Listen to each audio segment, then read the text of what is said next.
2వ అధ్యాయము 11వ వచనము. ఏలయనగా సమస్త మనుషులకు రక్షణకరమైన దేవుని కృప ప్రత్యక్షమై మనము భక్తిహీనతను ఇహలోక సంబంధమైన దురాశలను విసర్జించి శుభప్రదమైన నిరీక్షణ నిమిత్తము అనగా మహాదేవుడును మన రక్షకుడునైన యేసుక్రీస్తు మహిమ యొక్క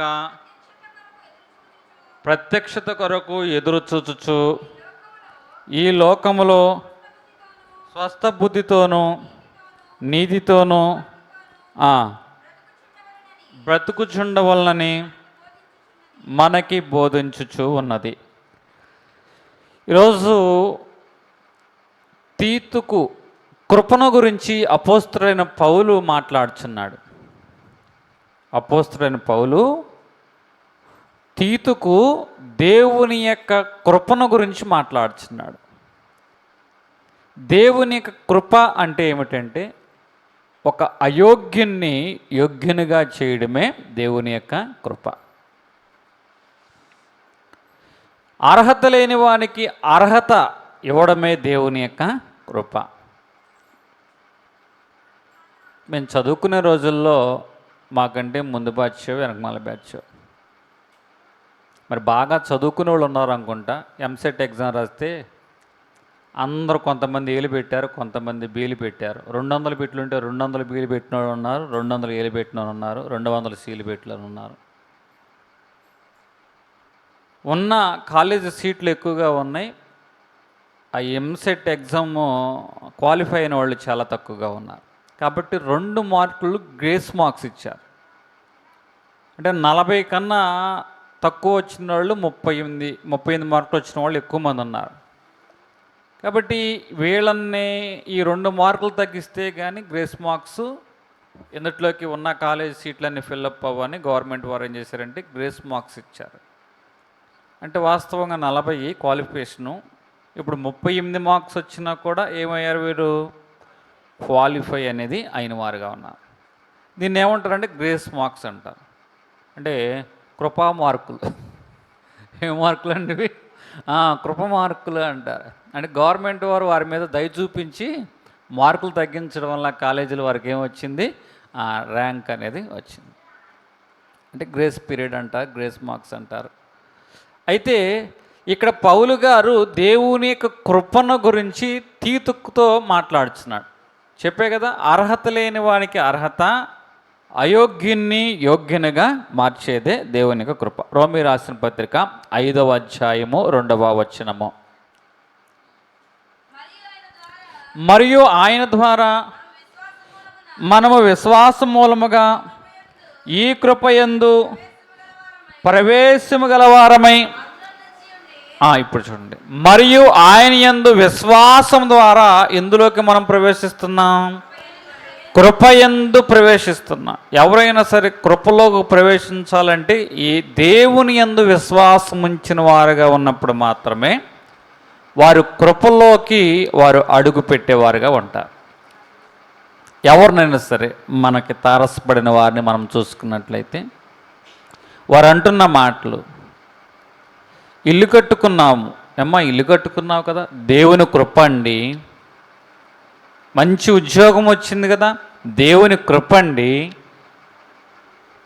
బాగానే మంచి కట్నం వస్తుందిగా, దేవుని కృప అండి. పెండ్లి అవుతుంది కదా, దేవుని కృప అండి. అట్లా వారి జీవితంలో వారు పొందుకున్నది ఏదైనా సరే దాన్ని బట్టి ఏమంటారంటే దేవుని కృప అంటారు. ఆరోగ్యం బాగానే ఉంది కదా అంటే దేవుని కృపను బట్టి బాగానే ఉన్నాను అంటూ ఉంటాను.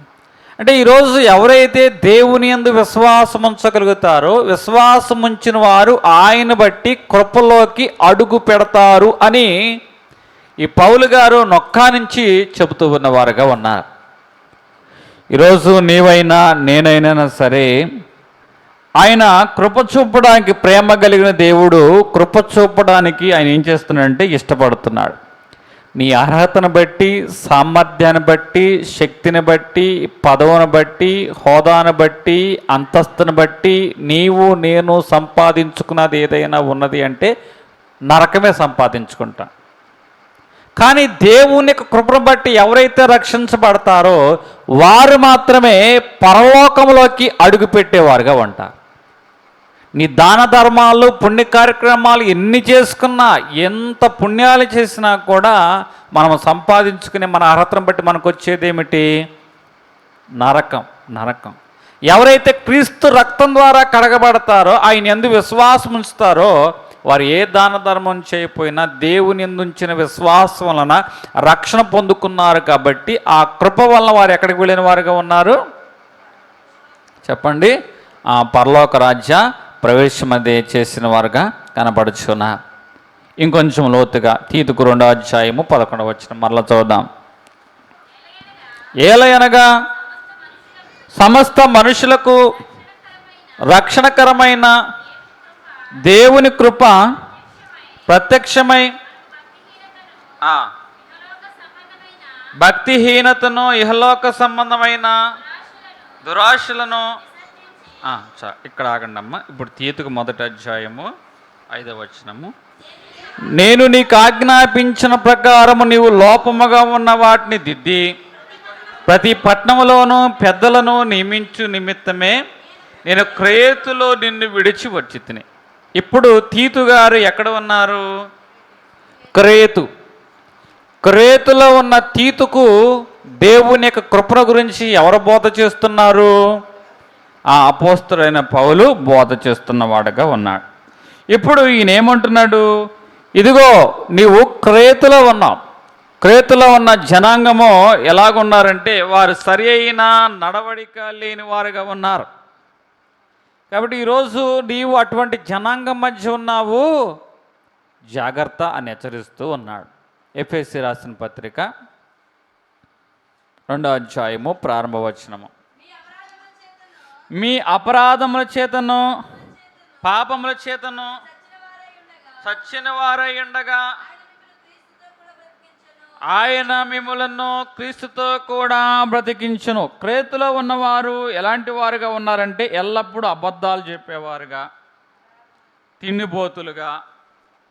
అంటే ఇంకొంచెం దీన్ని మనం ఎట్లా 1వ అధ్యాయము తీతుకు 1వ అధ్యాయము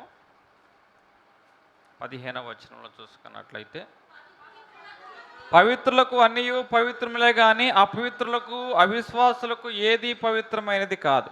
వారి మనస్సును వారి మనస్సాక్షియు అపవిత్రపరచబడి ఉన్నవి. దేవుని ఎరుగుదమని వారు చెప్పుకుందరు కానీ అసహ్యులు, అవిధేయులను, ప్రతి సత్కార్య విషయమై భ్రష్టులై ఉన్నారు.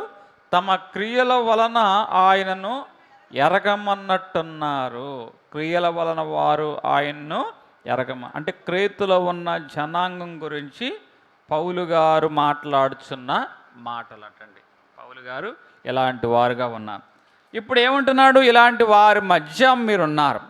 ఓ తీతు, క్రేతులో ఇటువంటి జనాంగం ఉన్నారు కాబట్టి మీ అపరాధం వలనను పాపం వలనను చచ్చిన వారై ఉండక క్రీస్తుతో కూడా ఆయన కృప ఏం చేస్తుందంటే మిమ్మల్ని బ్రతికించును అని ఎఫెసీ సంఘానికి చెప్తున్నాడు. ఇప్పుడు కొంచెం వాక్యంలోకి వెళదాం. ఇప్పుడు అపరాధము, కృప ఏం చేస్తుంది అంటే అపరాధం వలన పాపం వలన మనం చచ్చిన వారమై ఉన్నాము. మనం ఎలాగున్నాము? చచ్చిన వారమై ఉన్నాం. కానీ కృప ఏం చేసింది? క్రీస్తుతో కూడా మనలను బ్రతికించింది. చుట్టూ ఉన్న జనాంగం బట్టి వీరు ఏదో ఒక అపరాధము పాపంలో పడి ఉన్నారు, చచ్చిన వారై ఉన్నారు. కానీ క్రీస్తుతో కూడా మనం ఏమై ఉన్నాము? బ్రతికించబడి ఉన్నాము. ఇది కృప. కృప మనల్ని ఏం చేస్తుందంటే రక్షిస్తూ ఉన్నది. మరి అపరాధము అంటే ఏమిటి? అపరాధము అంటే ఏమిటి అంటే వద్దు అన్నదాన్ని చెయ్యడమే. అపరాధం అంటే ఏమిటి అంటే నీ పరిధి ఎంత, నీ బౌండరీ ఎంత, ఆ బౌండరీలో నేను ఉండమన్నాడు దేవుడు. ఆ బౌండరీ దాటి, ఆ పరిధిని దాటి వేరొకని వాని పరిధిలో కూడా వెళ్ళడమో దీన్ని ఏమంటారు తెలుసా? అపరాధము అంట. ఎందుకంటే ఇళ్ల స్థలాల దగ్గర, పొలాల దగ్గర ఎక్కువ ఇటువంటివన్నీ కూడా కనపడుతూ ఉంటాయి. ఇంకొంచెము మనం చూసుకుందాం. ఆదాము అవ్వగారు ఉన్నారు. ఈ ఆదాము అవ్వని దేవుడు ఏం చేశాడంటే, ఇదిగో ఏదైనా వనమును మీకు ఇస్తున్నాను, ఈ వనములోని చెట్ల ఫలములన్నీ కూడా మీరు తినండి. అంటే వనమంతా దేవుడిచ్చాడు, వనములోని చెట్ల ఫలములన్నీ కూడా, వారి పరిధి వనము, వనములోని చెట్ల ఫలము. కానీ దేవుని పరిధిలో ఉన్న కొన్ని చెట్లు ఉన్నాయి, ఆ పరిధిలోకి రావద్దన్నాడు. ఆ పరిధిలోని చెట్ల ఫలములను తినవద్దు అన్నాడు. వీరు శుభ్రంగా తింటూ ఉంటే ఎన్ని సంవత్సరాలైనా అట్లాగే బ్రతికేవారు, వారి పరిధిలో ఉండి తింటూ ఉంటే. కానీ వారికిచ్చిన వారి పరిధిని విడిచి దేవుని పరిధిలో ఉన్న చెట్ల దగ్గరికి వచ్చి వారి పరిధిలో లేని ఫలములను వారు ఏం చేశారు? భుజించిన వారుగా ఉన్నారు. అంటే ఇదేమైంది? అపరాధము. ఏమైంది? అపరాధముగా ఎంచబడింది. ఈరోజు నీతో కూడా దేవుడు సూటిగా మాట్లాడుతున్నాడు. మన అపరాధముల చేత, పాపముల చేత మనం చచ్చిన వారముగా ఉన్నాం. అంటే మన పరిధి, కుటుంబ పరంగా మన పరిధి ఏమిటో తెలుసు, భర్త పరంగా నీ పరిధి ఏమిటో తెలుసు, భార్య పరంగా నమ్మకత్వ విషయంలో, భర్త పరంగా నమ్మకత్వ విషయంలో నీ పరిధి ఏమిటో తెలుసు, కుమారుడు కుమార్తె పరంగా నీ పరిధి ఏమిటో నీ పరిధిలో ఉన్నప్పుడు నువ్వు అపరాధానికి దూరంగా ఉన్నట్లే. కానీ ఆ బౌండరీ లిమిట్స్ దాటినప్పుడు ఏమవుతుందంటే మనము అపరాధములోకి అడుగుపెట్టిన వారంగా ఉంటాం.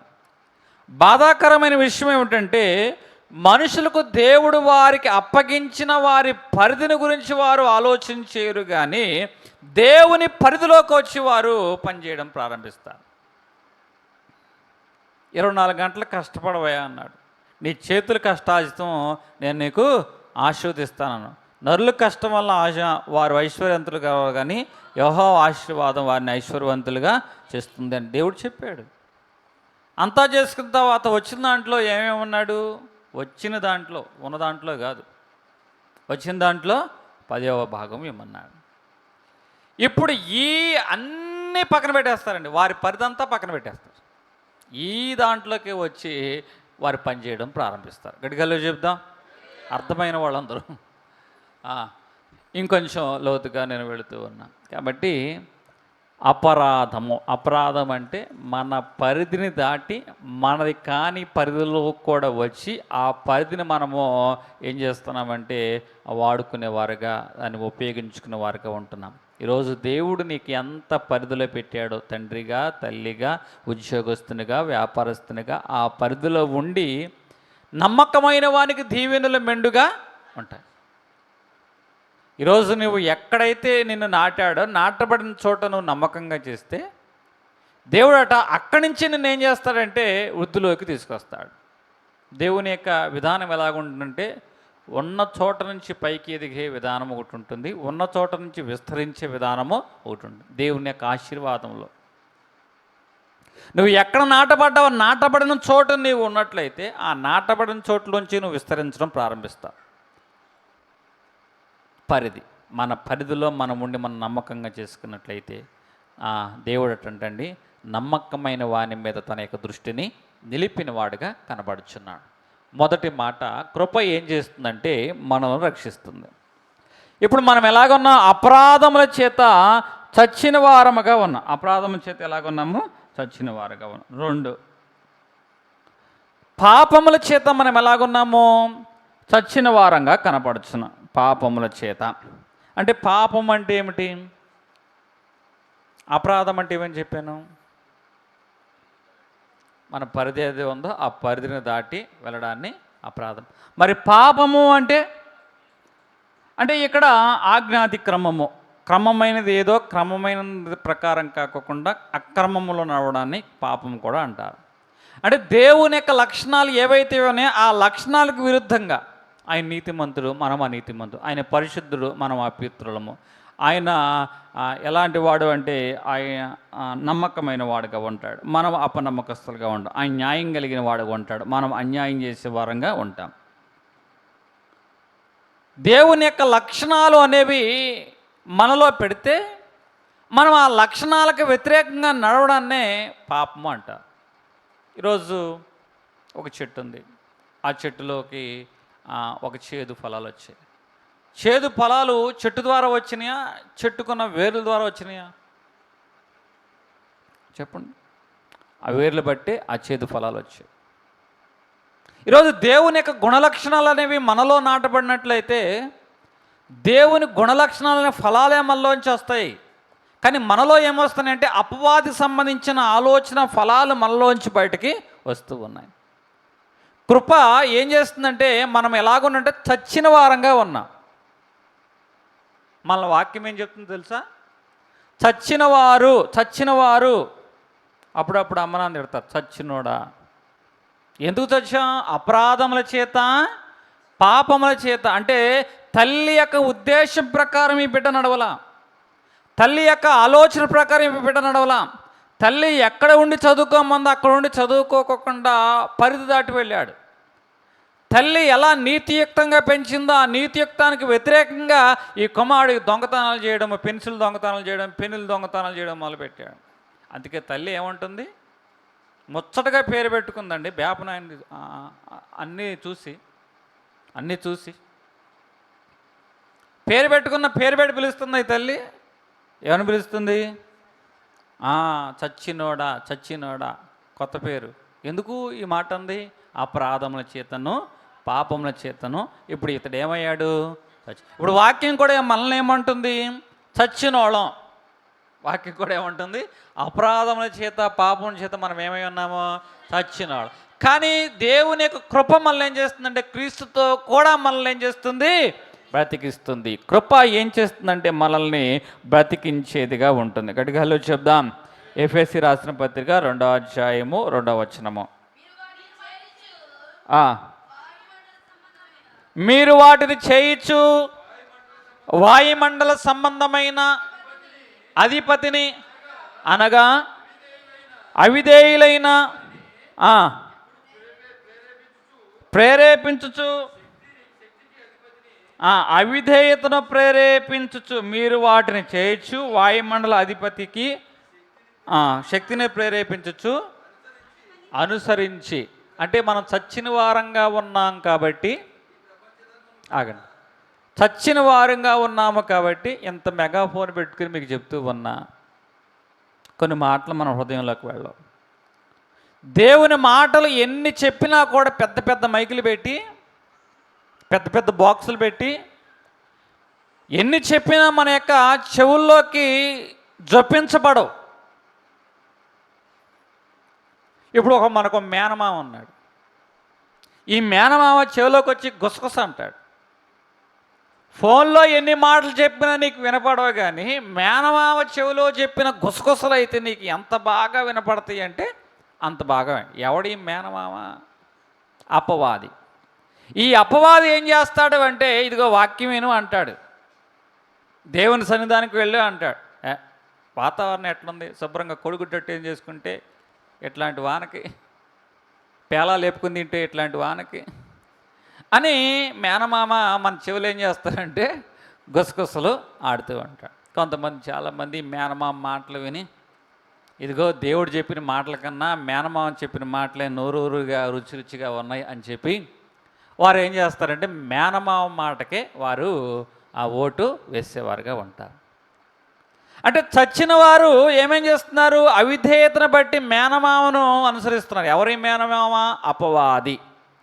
దేవుడు వాక్యం ఎంత గట్టిగా నీకు వినబడుతూ ఉన్నా మేనమామ నీ చెవిలో చెప్పే మాటను బట్టే నీవు నీ నడకను కొనసాగిస్తున్నావు, నడకని ఆపుకోగలుగుతున్నావు. మనం ఎలాగున్నామంటే అపవాదిని అనుసరించే వారంగా ఉన్నాం. చచ్చిన వారు చేసే పని ఏమిటి అంటే అపవాదిని అనుసరించడము, అపవాదిని అనుసరించే వాళ్ళము. యోహాను సువార్త 8వ అధ్యాయము 44వ వచనం.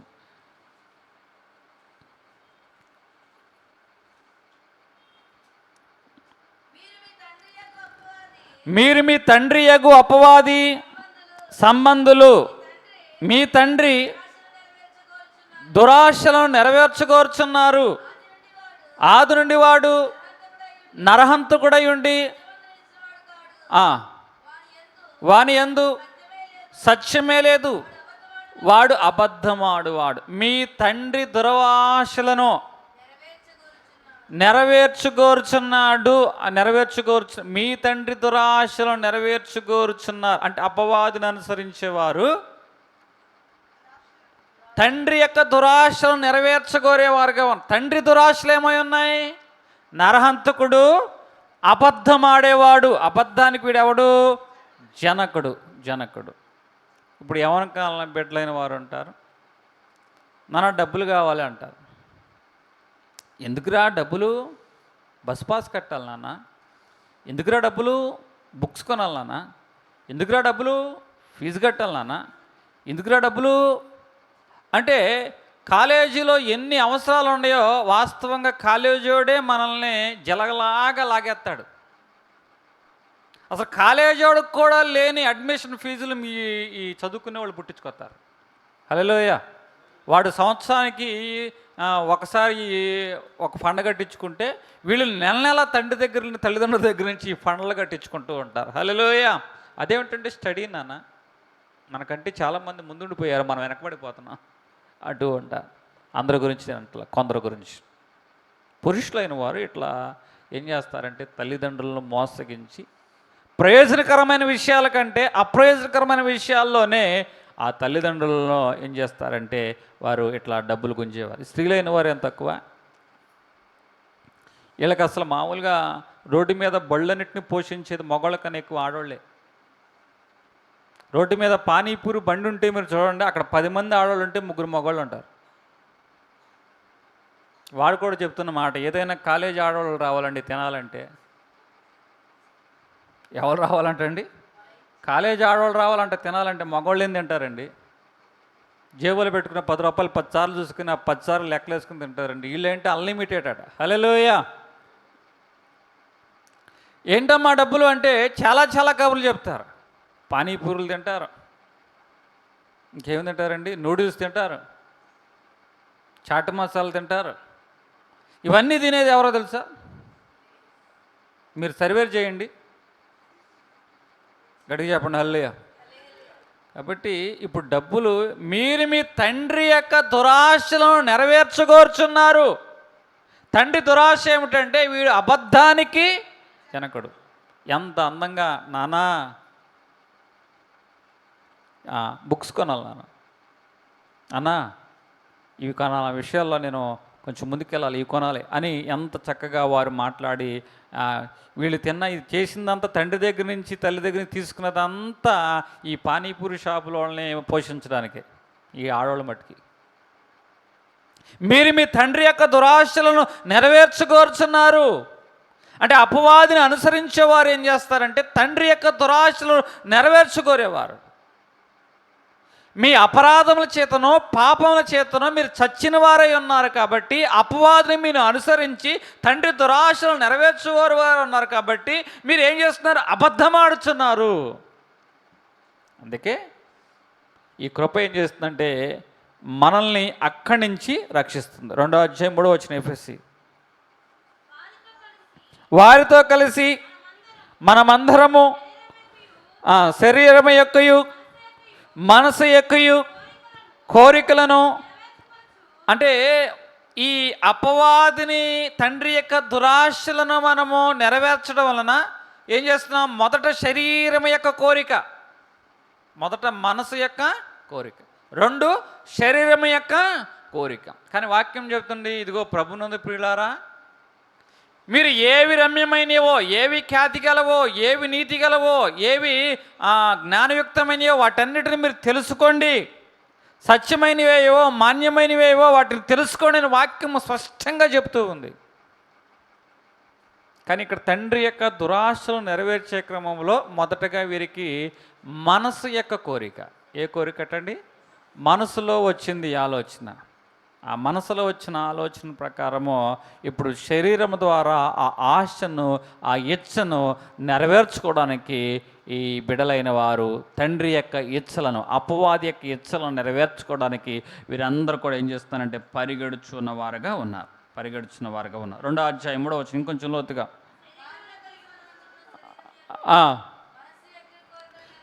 శరీరం యొక్కయో మనసు యొక్క కోరికలు నెరవేర్చుకొనొచ్చు, శరీర ఆశలను అనుసరించి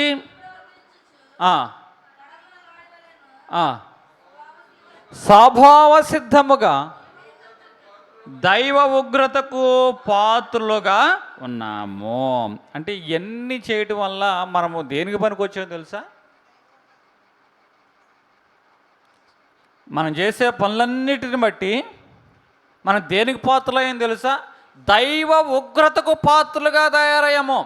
దాడు పౌలు గారు ఏమన్నా మనల్ని చచ్చిన వారు అన్నాడు, చచ్చినోడు అన్నాడు. ఇంకా మన భాషలో ఈ చచ్చినోడు ఏం చేస్తున్నాడు? అపవాది అంటే తన తండ్రి అయిన అపవాది యొక్క ఇచ్చలను నెరవేర్చుకోవడానికి పరిగెడుచున్నాడు. కాబట్టి ఇలా పరిగెత్తుని బట్టి ఈ మానవుడు దైవ ఉగ్రతకు పాలైన వాడుగా ఉన్నాడు. అంటే దైవ ఉగ్రతకు పాలైన వాడికి వచ్చేది ఏమిటి? సహజంగా పరలోకమా నరకమా? చెప్పాడు. ఇప్పుడు క్రేతులో ఉన్న తీతుకు పౌలు గారు చెప్తున్న మాట, అయ్యా కృప మనల్ని రక్షిస్తుంది. స్వభావ సిద్ధముగా మనము దైవ ఉగ్రతకు పాత్రలము. మన జ్ఞానము, బలము, శక్తి, అంతస్తును బట్టి మనం సంపాదించుకునేది ఏమిటో తెలుసా? నరకమే.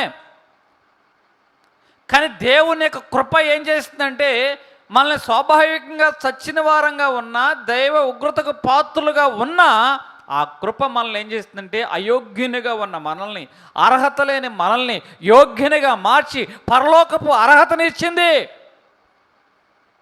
అని కృపను గురించి పౌలు గారు చక్కగా మాట్లాడుతున్నారు. 2వ అధ్యాయం 8వ వచనం, మీరు విశ్వాసము ద్వారా కృపచేతనే రక్షించబడి ఉన్నారు. ఇది మీ వలన కలిగినది కాదు, దేవుని వరమే. దేవుని విశ్వాసము చేత, కృపచేత మీరు రక్షించబడి ఉన్నారు. అది మీ వలన కలిగినది కాదు, ఇది దేవుని వరము, దేవుని యొక్క వరము. కృప ఏం చేస్తుంది? దేవుని వరము అనే కృప ఏం చేస్తుందంటే మనల్ని రక్షిస్తుంది, మనల్ని రక్షిస్తుంది. విశ్వాసము అనే అనుభవం ఇక్కడ కనబడుతుంది. రోజు దేవునిలో నువ్వు నడుచుచు ఉన్నావంటే విశ్వాసపు అనుభవాల్లో నువ్వు ఎదగాలి. ఎప్పటికప్పుడు మనలో ఏముంది అంటే వాక్యం బట్టి వాక్యం వింటాం, వాక్యం చేత హెచ్చరించబడతాం, కొన్ని రోజులు వాక్యానికి లోబడతాం. మరలా ఏమవుతుందో కానీ ఎక్కడైతే మనము మొదలుపెట్టి నష్టపోయి ఉన్నామో, ఎక్కడైతే మనము చెడిపోయిన వారంగా ఉన్నామో మరలా అందులోకి అడుగుపెట్టే వారంగా ఉన్నాం. ఈరోజు నువ్వు రక్షించబడాలి అంటే పై చెక్కుళ్ళు ఉంటే నువ్వు రక్షించబడవు, లోతుగా చెక్కబడాలి. దైవజనుడు ఒక ప్రాంతంలో సువార్త సభ జరిగించాలని సంఘానికి చెప్పాడు. మైదానం చూచినప్పుడు మైదానం అంతా పచ్చగా పిచ్చి మొక్కలతో ఉన్నప్పుడు దాన్ని శుభ్రం చేయనప్పుడు అందరూ సంఘమంతా కూడా ప్రయాసపడి మైదానాన్ని శుభ్రం చేశారు. అనుకోకుండా సాయంత్రం వర్షం వచ్చింది. ఆ వర్షం మోపయింది. వారం రోజుల పాటు వర్షం క్రమంగా కురిసింది. వర్షాలు తగ్గిన తర్వాత మీటింగ్ పెట్టుకుందామని 15 రోజుల తర్వాత మీటింగ్ స్థలానికి వెళ్తే ఆ మైదానం అంతా పచ్చగడ్డితో నిండిపోయింది. పాస్టర్ గారు అన్నారు, యారా బాబు మైదానాన్ని శుభ్రం చేయమన్నా కదా, ఏంట్రా ఇట్లా ఉంది అంటే, అయ్యగారు మేము చెక్కాం, మేము శుభ్రపరిచాం, కానీ మరలా గడ్డ వచ్చేసింది. కారణం ఏమిటి? వీరు చెక్కడం మాత్రం వాస్తవే, కానీ పై చెక్కుళ్ళు, కానీ భూమి లోపల అసలు దుంప అట్లాగే ఉంది.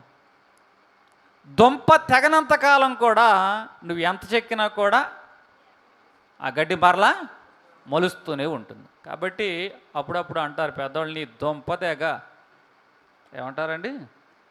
దుంప తెగ అంటే ముందు అందులోది దుంపతో సహా పోతేనే కానీ ఆ అపవిత్రతకి, అసహ్యమైన వాటికి, ఆ అయోగ్యమైన వాటికి నువ్వు దూరం కావు.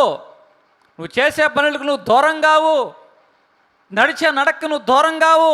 ఏదో నడక నడిచావు, ఏదో పని చేసావు, దాని నుంచి నువ్వు దూరం కావాలంటే నీ దుంపదెగ అంటారు. అంటే ఈ పని నువ్వు ఆపడం కాదురా, ఈ పని చేయకూడదన్న ఆలోచనలో చచ్చిపోవాలని వాళ్ళ యొక్క ఉద్దేశం. గడిగాలో చెప్దాం. కాబట్టి పై చెక్కుళ్ళు ఉంటే పద్దాకు గడ్డి వస్తుంది.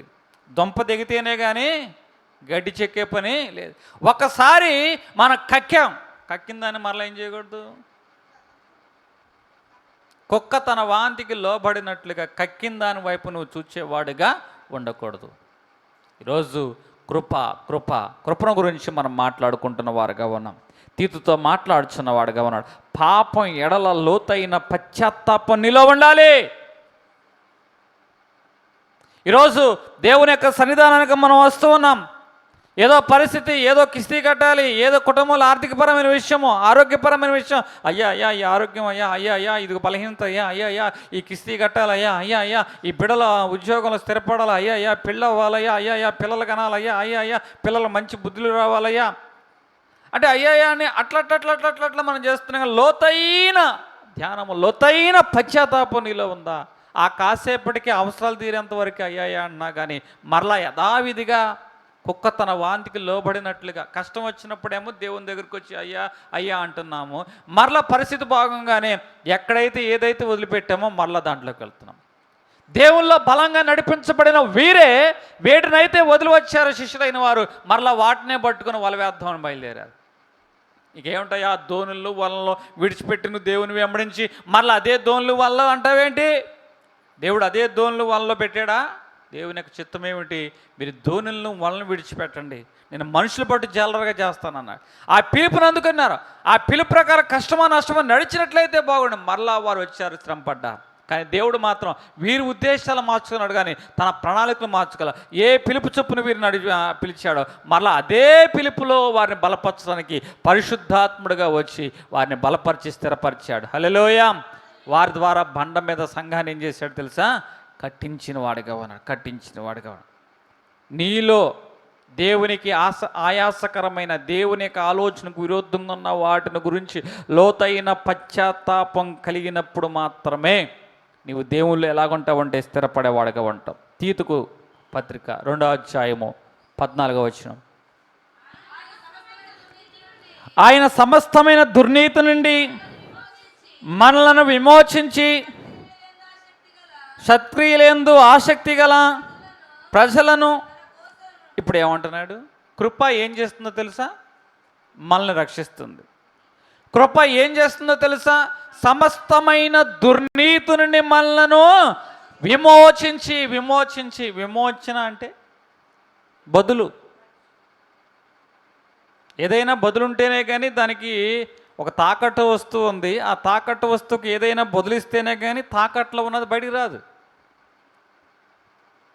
మీ ప్రాంతానికి నేను వచ్చాను, నా దగ్గర సొమ్ము లేదు, ఎవరిని అడగాలో అర్థం కాల, వీధిలో బట్టి అడగడం ప్రారంభించాను. కొంత సొమ్ము ఇవ్వండి, పలానా ప్రాంతానికి వెళ్ళాలని. దునపోతలాగా ఉన్నావు, నువ్వు అడుక్కు తినకపోతే కష్టపడి పని చేయొచ్చుగా అన్నారు. ఇది ఎక్కడ కోలరా బాబు, నా ఉద్దేశం ఏంటి, ఏళ్ళ ఉద్దేశం ఏంటి అని తెలుసుకొని అక్కడ మారవాడి ఉంటే ఆ మారవాడి దగ్గరికి వెళ్ళి, ఇదిగో నా దగ్గర ఇట్లాంటి విలువైన ఫోన్ ఉంది, ఫోన్ మామూలుగానే మంచి కంపెనీది, 20,000 రూపాయలు సెకండ్ హ్యాండ్ చేసిన, కాబట్టి నాకు 20,000 వద్దు, 500 ఇవి చాలు, నేను వచ్చిన తర్వాత ఆ యొక్క బాకీ చెల్లించి ఫోన్ తీసుకుంటానంటే వాడు ఫోన్ గమనించి ఆ 500 ఇచ్చాడు. నేను దీన్ని ఇక్కడ కొదువు పెట్టేళ్ళా. తిరిగి వచ్చిన తర్వాత కొదువు పెట్టి దానికి వడ్డీ, బారు వడ్డీ, చక్ర వడ్డీ అన్నీ అతడు వేస్తే వాటన్నిటిని చెల్లించిన తర్వాత ఆ ఫోన్ నాకు ఇచ్చాడు. ఇప్పుడు అతడి దగ్గర నుంచి నా ఫోన్కి ఏమొచ్చింది? విమోచన. ఏమొచ్చింది? విమోచన. మనము కూడా అపరాధముల చేత, పాపముల చేత మనం ఎలాగున్నామంటే సాతానుకు దాసులుగా ఉన్నాం. దేవునికి దాసులుగా ఉండవలసిన వారం పాపము చేత, అపరాధం చేత సాతానుకు దాసులుగా ఉన్నాం. అందుకే క్రీస్తు తన రక్తాన్ని మన కొరకు చెల్లించాడు. తండ్రి అయిన దేవుడు తన కుమారుని లోకానికి పంపించి మనకి బదులుగా తన రక్తాన్ని చిందించి ఏం చేశాడంటే, మనకేం చేస్తాడంటే ఆయన రక్తం ద్వారా మనకి విమోచన అనేది ఇచ్చినవాడుగా ఉన్నాడు. 1వ పేతురు కీర్తనలు 49:7.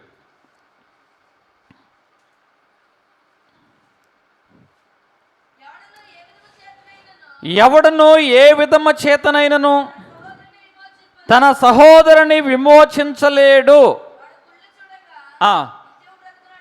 ఇప్పుడు చూడండి, ఎవడను ఏ విధమ చేతనైనను తన సహోదరుని, అంటే నీ దగ్గర ధనం ఉండవచ్చు, డబ్బు ఉండవచ్చు, భాగ్యం ఉండవచ్చు, భోగం ఉండవచ్చు, అంతస్తు ఉండవచ్చు, ఆస్తి ఉండవచ్చు, కానీ నీ సహోదరుని పాపం నుంచి నువ్వు విమోచించలేవు. కానీ ఒకరు మాత్రం విమోచించగలరు. ఆయన గురించి 1వ పేతురు 1వ అధ్యాయం 18వ వచనము, యేసు రక్తము పితృపారంపర్యాచారమైన మీ వ్యర్థమైన ప్రవర్తనను విడిచిపెట్టినట్లు వెండి బంగారం వంటి క్షయ వస్తువుల చేతను మీరు విమోచించబడలేదు కానీ అమూల్యమైన రక్తము చేత అనగా నిర్దోషమును నిష్కలంకమైన క్రీస్తు యేసు, అమూల్యమైన రక్తము, నిర్దోషము, నిష్కలంకమైన క్రీస్తు యేసు యొక్క గొర్రెపిల్ల రక్తము చేత మీరు విమోచించబడిన వారుగా ఉన్నారు. కృప మనల్ని ఏం చేస్తుందంటే రక్షిస్తుందని చెప్పా. కృప మనల్ని ఏం చేస్తుందంటే విమోచిస్తుంది. కృప మనల్ని ఏం చేస్తుంది? విమోచించేదిగా ఉంటుంది. ఇప్పుడు 2 తీతుకు 2:14 ఆయన సమస్తమైన దుర్నీతి నుండి మనలను విమోచించి సత్క్రియల యందు ఆసక్తి గల ప్రజలను తన కోసము పవిత్రపరుచుకుని తన సొత్తుగా చేసుకొనుటకు తన్ను తానే మన కొరకు అర్పించుకున్నాం. ఇప్పుడు ఏం చేస్తే తన సొత్తుగా అంటే దేవుని యొక్క సొత్తుగా ఆయన రక్తాన్ని మన కొరకు చిందించి, ఇదిగో నా రక్తము, నా కుమారుని యొక్క రక్తము, నిర్దోష రక్తము, నిష్కలంకరమైన పవిత్రమైన రక్తము, ఇతని నిమిత్తము నా కుమారుని యొక్క రక్తాన్ని నీ కొరకు చిందిస్తున్నానని చెప్పి ఆయన రక్తం ద్వారా మనకేమిచ్చాడు? విమోచన. ఇప్పుడు విమోచించబడిన మనల్ని దేవుడు ఏం చేశాడు? తన సొత్తుగా మార్చుకున్నాడు. నిజంగా మనము ఆయన సొత్తుగా మార్చుకోవడానికి దేవుని కృప కారణం కదా. తన ప్రియమైన కుమారుని మన కొరకు ఏం చేశాడు? మరణానికి అప్పగించాడు. ఆయన కృప ఏం చేస్తుందంటే మరణానికి అప్పగించటం వలన తండ్రి మనసు ఎంత బాధపడుతుందో చూడండి.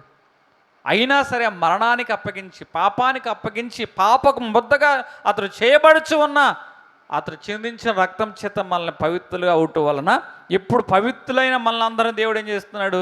తన సొత్తుగా చేసుకుని. ఇప్పుడు దేవుని సొత్తుగా మార్చబడిన తర్వాత బాధ్యత ఆ సొత్తుదా లేకపోతే ఆ సొత్తు యజమానిదా?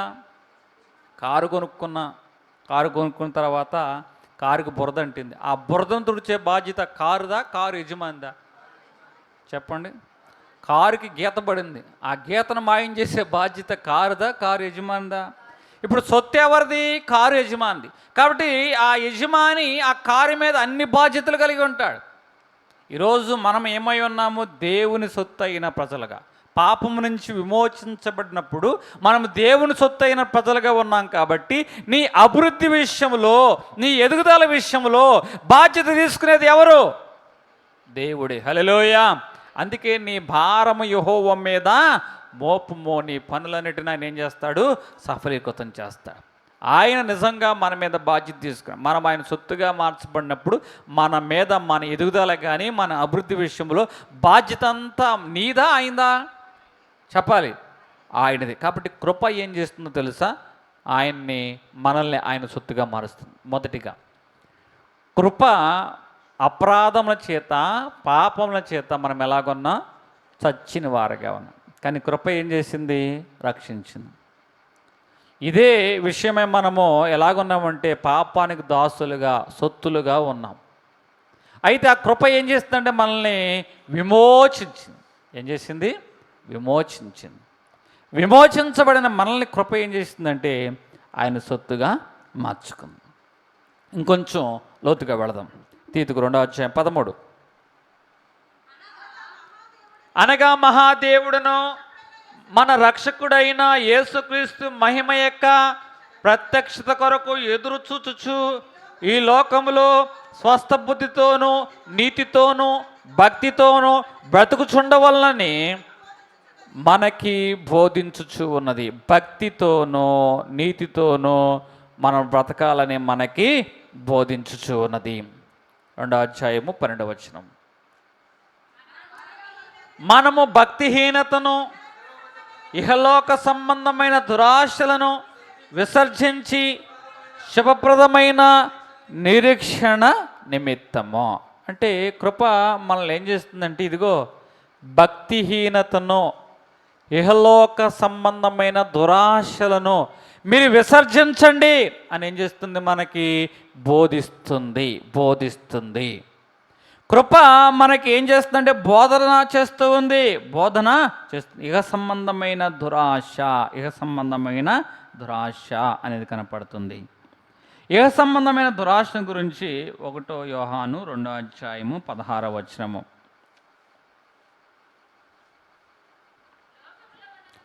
లోకములో ఉన్నదంతయు అనగా శరీరాశయు, నేత్రాశయు, జీవపుడంబము తండ్రి వలన పుట్టినది కాదు. ఇప్పుడు ఏమంటున్నాడు? ఇహ సంబంధమైన దురాశలు. ఏమిటి ఇహ సంబంధమైన దురాశలు? తండ్రి వల్ల పుట్టనివి కొన్ని ఉన్నాయి, దేవుని వల్ల పుట్టనివి కొన్ని. అవి ఏమిటి? శరీరాశ, నేత్రాశ, జీవపు డంబం. అంటే శరీరాశ అంటే ఎక్కడికి వెళ్ళావంటే సరదాకి ఎట్లా వెళ్ళాను అంటారు. సరదాకి అట్లా. ఎప్పుడైనా ఇంట్లో మగవాళ్ళు ఎక్కడికి వెళ్తున్నారంటే సరదాకి అట్టెళ్ళా అనే మగవాళ్ళని అసలు నమ్మకూడదు. వస్తే గంటకు వస్తానో లేకపోతే 2 గంటలకు వస్తాను. ఎక్కడికి వెళ్తున్నానంటే సరదాకి వెళ్తున్నానంటే మాత్రం ఖచ్చితంగా మనము నమ్మకూడదు. ఇప్పుడు దేవుడు సరదాకి నడమంటున్నాడా, జీవించమంటున్నాడా, ఆనందంగా జీవించమంటున్నాడా? చెప్పాలి. సరదా కావాలంటే సంఘటన కావాలి. సరదా కావాలంటే ఏదో బర్త్డే పార్టీయో లేకపోతే ఇప్పుడు సావుకి పెళ్ళికి అన్నిటికీ సరదానే. చాలామందికి ఏదో ఒక సంఘటన ఉంటేనే, ఏదో ఒక ఉత్సవాలు ఉంటేనే కానీ అక్కడ వారు ఏం చేస్తున్నారు? సరదాకి వెళుచున్న వారుగా ఉన్నారు. కానీ దేవుని యొక్క వాక్యం చెప్తుంది చూడండి, బైబిల్ గ్రంథంలో ఫిలిప్పీ రాసిన పత్రిక 4వ అధ్యాయం 4వ వచనము.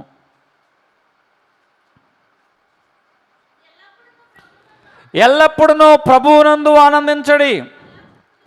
మరలా చెప్పుదును, ఆనందించుడి. మన ఆనందము ఎల్లప్పుడూ ప్రభువునందు ఆనందించుటకు ఆరాధ్య దైవం ఉంటే చాలు.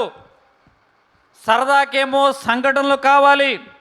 ఈరోజు నువ్వు సరదాల వెంట పరిగెట్టేవాడుగా ఉండేవాడు కాదు, సంఘటనల వైపు పరిగెత్తేవాడుగా కాదు, ప్రభువునందు ఆనందించువాడుగా ఉండాలి. అంటే దేవుని ద్వారా పుట్టింది ఏంటో తెలుసా? శరీరాశ ఏం చేస్తుందంటే సరదా అంటూ ఉంటుంది. ఏదో సరదాకి వెళ్ళా అంటే శరీరాశ ఏం చేస్తుందంటే సరదాలు. కానీ వాక్యం ఏం చేస్తుందో తెలుసా? ప్రభువునందు ఆనందించుడి. 2 నేత్రాశ. 1 తిమోతి 6వ అధ్యాయం 10వ వచనంలో ఏం చేస్తుంది? ధనాపేక్ష సమస్తమైన కీడులకు. ఎందుకనగా ధనాపేక్ష సమస్తమైన కీడులకు మూలము. ఒకరు దాన్ని ఆశించి విశ్వాసం నుంచి తొలగిపోయి నానా బాధలతో తమ్మును తామే పడుచుకుని. ధనాపేక్ష. ఇక్కడ నేత్రాశ ఉంది కదా, ఈ నేత్రాశ ధనాపేక్ష కొరకు విశ్వాసంలోంచి తొలగిపోయి తమ్మును తాము పొడుచుకునేలాగా చేస్తుంది. అంటే దేవుని నుంచి పుట్టినది ఒకటి శరీరాశ, నేత్రాశ. 3వది ఏమిటో తెలుసా? జీవపు డంబము. పేరు ప్రఖ్యాతలు కావాలని, గొప్పవారు అవ్వాలని, అధికారం కావాలని, పదవి కావాలని, మన గురించి గొప్పగా మాట్లాడుకోవాలని. ఎవరో మాట్లాడకపోతే మనమే మన గురించి డబ్బాలు చెప్పుకుంటాం. ఇవన్నీ అంటారు తెలుసా?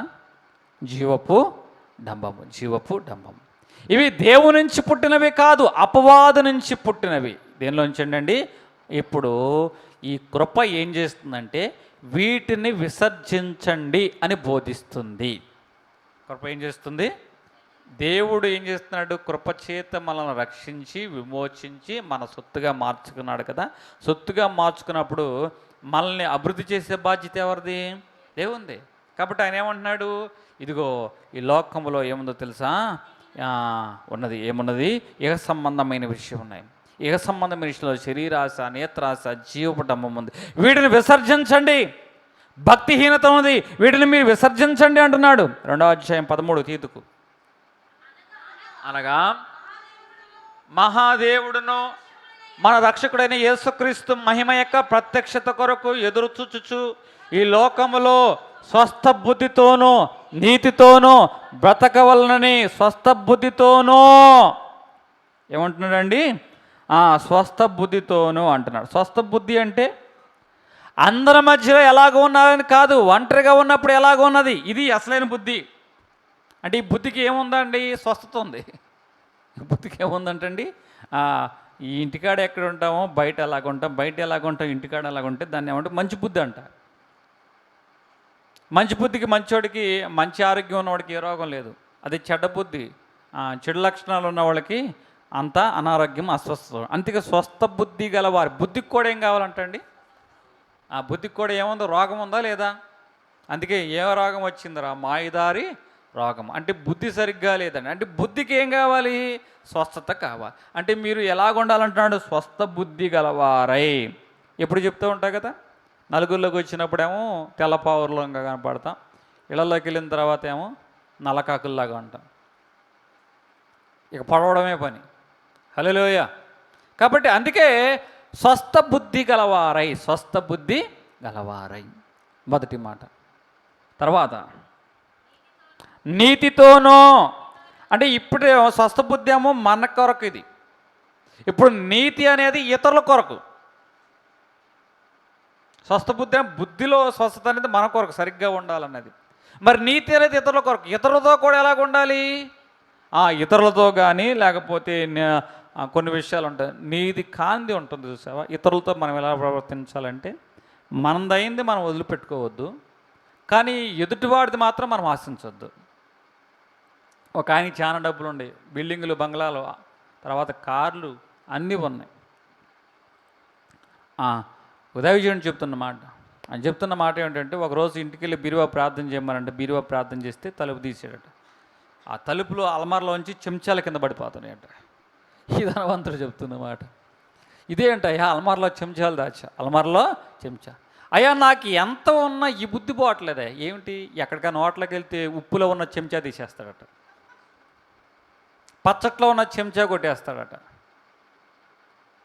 కూరలో ఏదిట్లో చెంచా ఉంటే, ఏ హోటల్లో ఎందులో ఏ డిష్లో ఏ ఉప్పులో సాసంలో చెంచా ఉందో, లేకపోతే పచ్చట్లో చెంచా ఉందో, అట్లా ఎక్కడికి వెళ్ళినా కూడా, ఎంత డబ్బున్నా కూడా ఇతని యొక్క బుద్ధి ఏంటో తెలుసా? చెంచాలు దొంగతనం చేసే బుద్ధి. ఇప్పుడు బీరువా నిండా ఏం పెట్టాడండి? ఎంత ఉన్నా కూడా కొంతమందికి బలహీనత అనేది ఉంటుంది. అయ్యా, ఈ బలహీనతల్లోంచి నేను బయటకు రాలేకపోతున్నాను అంటే, నేను ప్రార్థన చేస్తున్నా, ఇదిగో నీతితో నువ్వు ఉండాలి, ఇది నిన్ను ఏం చేస్తుందంటే అయోగ్యునిగా మారుస్తుంది, వీటిని విడిచిపెట్టు. ఎవరి దగ్గరికి అయితే దొంగిలించావో, దొంగిలించిన వానికి వెళ్ళి నువ్వు ఇచ్చావని, కానీ ఆ బజార్లో, ఆ ప్రాంతంలో ఉన్న హోటళ్ళందరికి వెళ్ళి చెంచాలు తిరిగి ఇచ్చేసి తన తప్పును ఒప్పుకొని వాళ్ళకి బాల్చాలు కొనిచ్చాడంట. దేవునికి స్తోత్రం, హల్లెలూయా. చెంచాలు ఇచ్చి ఏం కొనిచ్చాడు? అక్కడికి చెప్పాలి, ఆ బాల్చాలు కొనిచ్చాం. ఇప్పుడు నీతితోనూ, వాక్యం ఏం చెప్తుందటండి? ఆ నీతితోనూ. తర్వాత ఏమంటున్నాడు?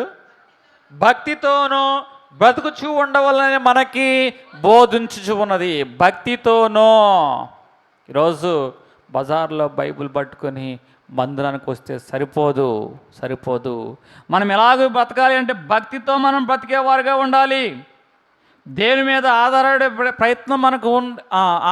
ప్రయత్నం చేస్తూనే, మన భక్తి మనకేం చేయాలంటే శక్తిని ఇచ్చేదిగా ఉండాలి.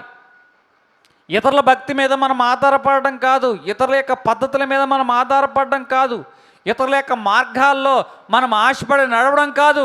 నీ భక్తి నీకు శక్తిని పుట్టించేదిగా ఉండాలి. అందుకే స్వస్థత బుద్ధి, నీతి, భక్తితో బ్రతకాలని ఈ కృప ఏం చేస్తుందో తెలుసా? తన సొత్తుగా మార్చుకున్న ప్రజలతో ఈ కృప బోధిస్తుంది. ఈ కృప ఏం చేస్తుంది?